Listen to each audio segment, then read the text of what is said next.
Welcome back. We continue. Bob Pompeani and Gene Collier with you tonight right here on the Ireland Contracting Nightly Sports Call, joined right now by Dean in Johnstown. Dean, you're on the air. Go ahead. Hi, Bob. Hi, Gene. Hi. How are you? Good. I just had a couple quick questions. Sure. At the upcoming NFL meetings, do you see any changes or any talk about pass interference penalties in terms of how the Yes, like you how it's enforced? Use a replay challenge, you're saying, maybe?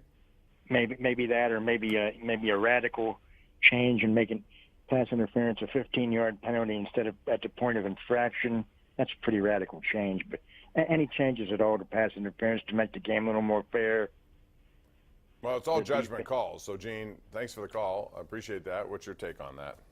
Yeah, I mean, my colleague and Hall of Famer Ed Bouchette has always pointed out that he thought the defensive pass interference penalty to the spot of the foul was an unfair rule, and I tend to agree with that.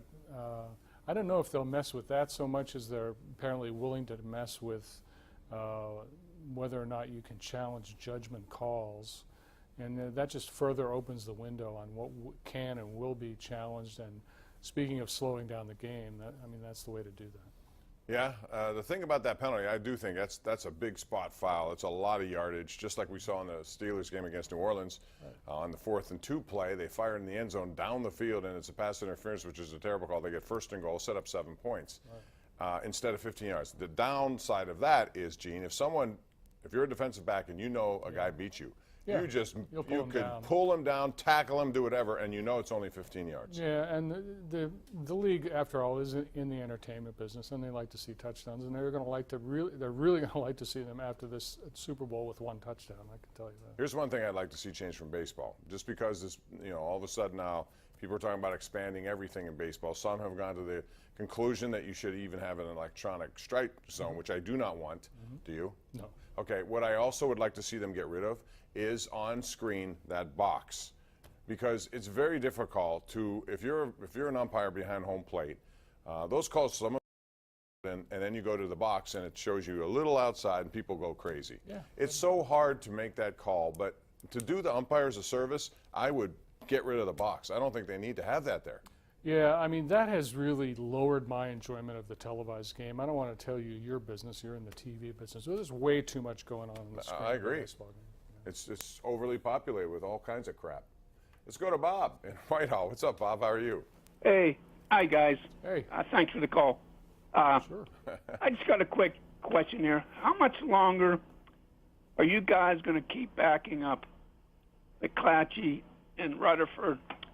They keep saying that they're making all these moves to improve the teams and give us winners. Wait a minute. You said McClatchy and Rutherford. Well, I'm sorry. The general manager of the Pirates. I'm sorry.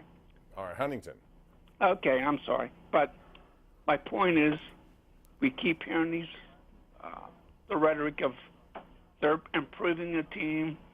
And You don't think Rutherford is... And they're not doing it. Nothing's happening. Wait a minute. Now, Rutherford is coming off a run in which they made 2 Stanley Cup championships and then a very good season last year. Yeah, but he's making these moves that, what's he improved lately? He's switching around people that aren't really producing anything. He's just making moves that... He's trying to change what is a wrong. Now, conversely, if you're going to use Huntington with him in the same sense, a totally different way of... Well, we've seen what's happened here in the last few years, that nothing's improving. I mean, the Penguins still have a chance. Well, I don't know who you're saying is... I'm just wondering, you guys are still going to just... All I'm saying is... What do you want us to do? I'm just asking for you guys are going to back them up no matter what happens. What does that mean? We don't back them up. We call them as we see them on a case-by-case basis. And I appreciate that you see it differently than the fans do. All right, man, thank you.